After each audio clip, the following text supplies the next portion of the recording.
kita memulai perkuliahan, ada baiknya kita berdoa dulu ya. Oke, berdoa.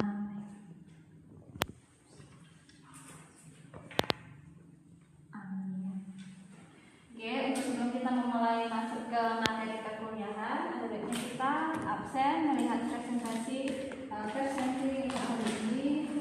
Semuanya hadir untuk kelas berbangsa syariah hari ini.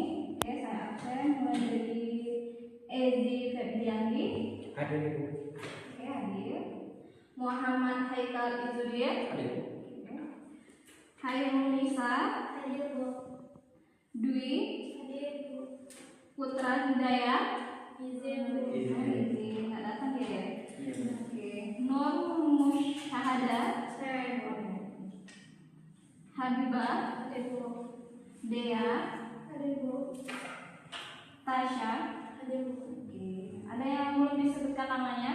Sudah. Sudah semua. Oke, untuk hari ini untuk pesertanya kita ada yang satu itu ya. Oke. Untuk hari ini kita masuk ke pertemuan kedua. Yang kemarin kita udah bahas KPS. Hari ini kita masuk ke materi mengenai kita mata kuliahnya pengantar akuntansi. Hari ini kita masuk ke bagaimana pandangan umum mengenai akuntansi, bagaimana konsep akuntansi itu sendiri, baik di perbankan maupun di swasta gitu ya.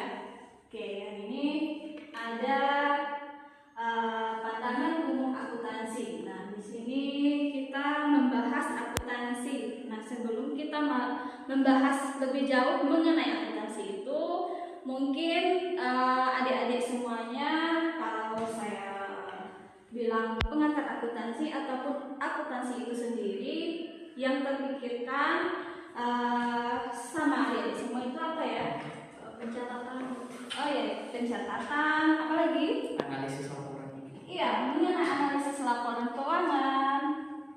Ada lagi?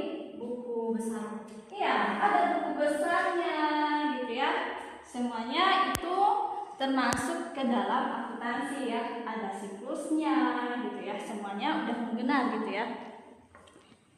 Jadi akuntansi ini sendiri, kalau kita lihat di Google, kita searching, kita buka buku pengantar akuntansi, semua mengenai akuntansi itu, pengantar akuntansi itu banyak sekali pengertian dan konsep semuanya ya.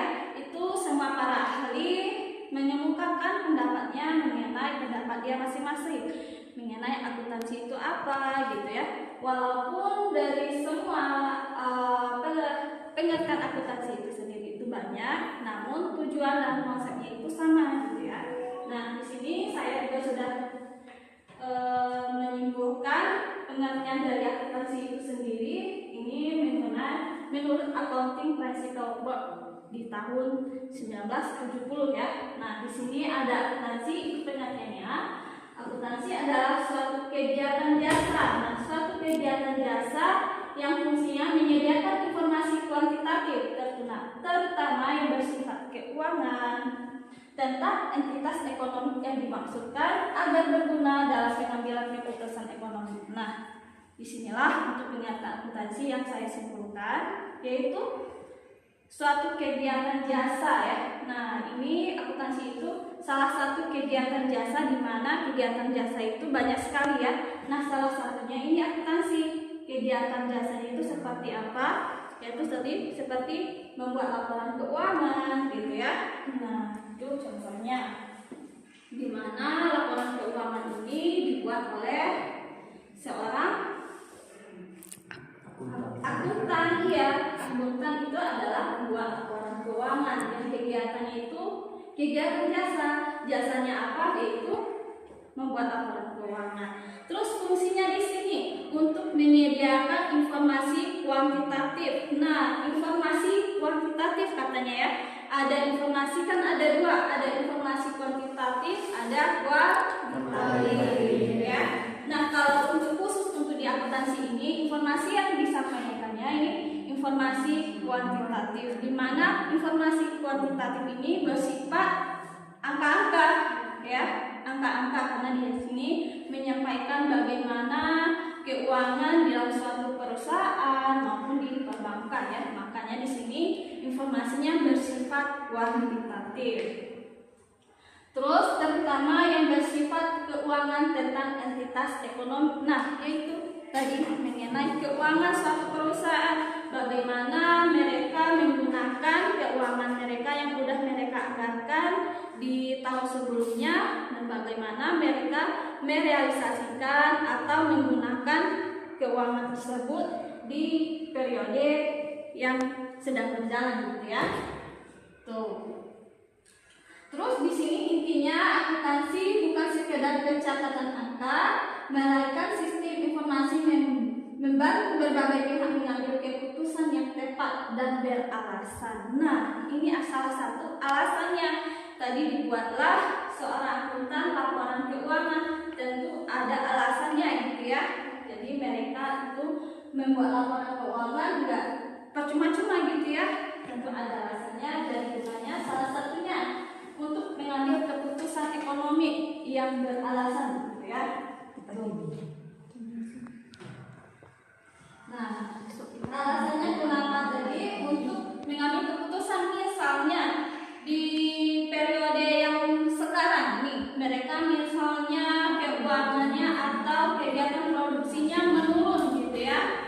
Nah, pihak perusahaan bisa merencanakan strategi-strategi untuk periode selanjutnya kayak gimana agar mereka bisa meningkatkan laba gitu ya, ataukah mereka bisa menurunkan jumlah produk yang mereka produksi gitu ya, atau mungkin strategi pemasarannya mereka ubah agar kayak gimana pemasarannya bisa lebih luas sehingga laba yang mereka peroleh itu bisa meningkat gitu ya tiap tahunnya untuk periode selanjutnya gitu. Terus itu adalah seperti itu, kayak intinya bagaimana apa itu akuntansi itu sendiri gitu. Terus, nah di sini ada lagi yang namanya klasifikasi. Klasifikasi akuntansi ini sendiri ada akuntansi keuangan, manajemen, biaya, dan auditing. Nah, di sini sama kayak spesialisasinya gitu ya, di mana akuntansi itu terbagi dari 5. Yang pertama tadi ada keuangan, laporan. Nah, di sini yang membedakan antara yang akuntansi keuangan, manajemen, biaya, dan akuntansi biaya dan biaya pajak. Nah, auditing itu bagaimana pengelolaan keuangannya gitu ya. Nah, mulai dari keuangan nih. Nah, kalau akuntansi keuangan ini beda bagaimana mereka mengelola keuangan itu di eksternal perusahaannya gitu ya. Misalnya dana atau biaya dari pihak investor, kreditor gitu ya. Misalnya pihak kreditor atau kreditur itu mereka bisa dapatkan dari mana? Ada yang tahu pihak kreditur? Dari misalnya dari perbankan gitu ya. Jadi perusahaan tadi menerima uang dari kreditur, misalnya salah satunya pihak perbankan gitu ya. Mereka bersedia memberi pinjaman kepada pihak perusahaan gitu ya, untuk mungkin sebagai tambahan modal gitu ya untuk perusahaan tersebut gitu. Terus akuntansi manajemen. Nah, di sini katanya yaitu data keuangan bagi manajemen internal untuk pengambilan keputusan dan perencanaan. Nah, ini lebih kayak gimana pengelolaan atau memanage perusahaan tersebut agar labanya lebih meningkat atau lebih stabil gitu ya. Jadi kalau mereka laba nggak segitu-gitu aja labanya gitu ya. Bagaimana mereka mengelola di bagian keuangannya gitu, keuangannya. Terus selanjutnya yang ketiga, akuntansi biaya. Nah, kalau untuk akuntansi biaya ini bagaimana mereka mengelola biaya-biaya yang di perusahaan itu khusus untuk produknya. Mungkin mereka suatu perusahaan barang gitu ya. Contohnya, jadi di sana kan ada biaya-biaya produksi, biaya bahan baku, biaya tenaga kerja gitu ya. Nah, itu akuntansi biaya inilah pembahasannya gitu. Terus yang keempat Nah, yang pajak ini lebih ke pemerintahan ya. Jadi semua perusahaan itu membayar pajak. Dari gimana? Dari keuangan perusahaan, berapa persen yang mereka bayar pajaknya gitu. Ya, lebih ke pajak yang sesuai dengan peraturan perundang-undangan. Nah, yang terakhir nih ada auditing. Nah, auditing ini bagaimana setelah laporan keuangan yang mereka buat tadi oleh seorang akuntan, baik itu akuntan internal, privat gitu ya, diauditlah seorang auditor, namanya auditing, audit gitu ya, diaudit oleh seorang auditor melihat bagaimana laporan keuangan yang mereka buat tadi, apakah sudah sesuai dengan pencatatan di pembukuan dengan yang di lapangan gitu. Ini untuk yang klasifikasi. Nah, selanjutnya nih ada lagi pengguna ya, ada lagi yang menggunakan laporan keuangan. Jadi laporan keuangan perusahaan tadi udah dibuat, nah di seorang akuntan, nah digunakan oleh berbagai pihak. Ada pihak yang secara langsung dan secara tidak langsung. Ada pihak internal, ada pihak eksternal ya. Kalau internal itu pihak dari dalam perusahaan gitu ya, pihak yang membutuhkan, termasuk ini pemilik perusahaan atau stakeholdernya. Terus pihak kreditor, pemberi pinjaman, manajemen perusahaan, karyawan, pemerintah gitu ya.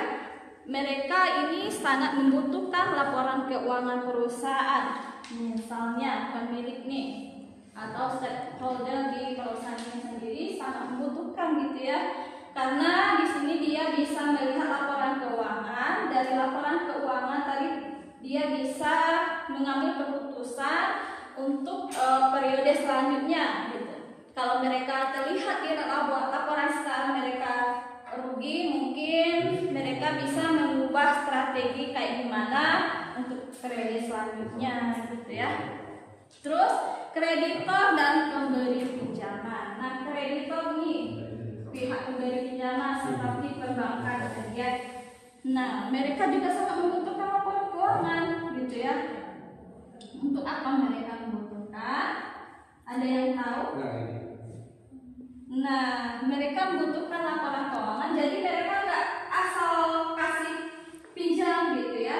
Mereka nggak mau kasih perusahaan yang udah bangkrut gitu istilahnya ya, kepada kayak gitu, kayak gimana mereka mau mengembalikan uang pinjamannya gitu. Jadi mereka mau melihat kayak gimana laporan keuangan, berapa pendapatannya, berapa labanya, berapa sangatnya mereka bayar angsurannya gitu. Itu gunanya dari pihak si kreditor tadi ya. Jadi sepanjang materi dari awal tadi mungkin ada yang ditanyakan yang perlu dibahas, silakan. Saya izin menanyakan. Iya, silakan Ezi. Kira-kira pihak eksternal mana yang membutuhkan laporannya dan apa tujuannya? Oke, tadi kita udah bahas ada internal eksternal ya kan?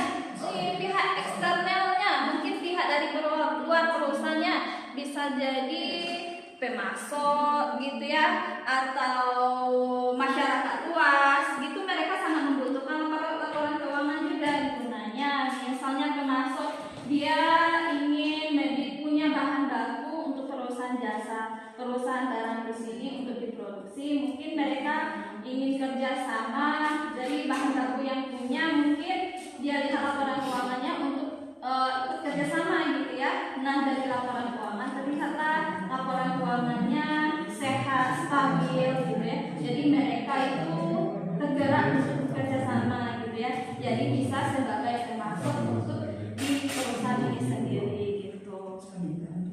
Itu bisa dipahami ya, ya.